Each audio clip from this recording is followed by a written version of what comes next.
Starting inspection soon. But the question is the perimeter of the inspection.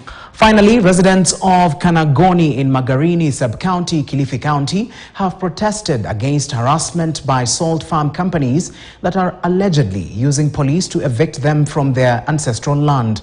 Now, community members held peaceful demonstrations where they alleged that Salt Farm Kensalt had started clearing their farmland and homesteads for expansion without following due process. They have now called on Kilifi Governor Gideon Mung'aro to intervene and help them obtain their land ownership documents.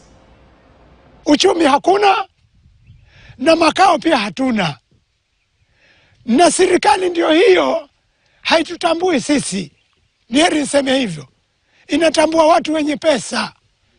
Na si hatuna pesa. Je, sisi si binadamu?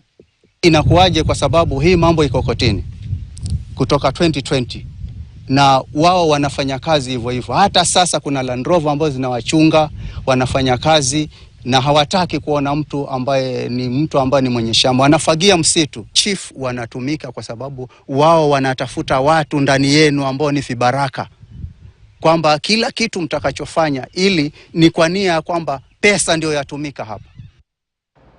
All right.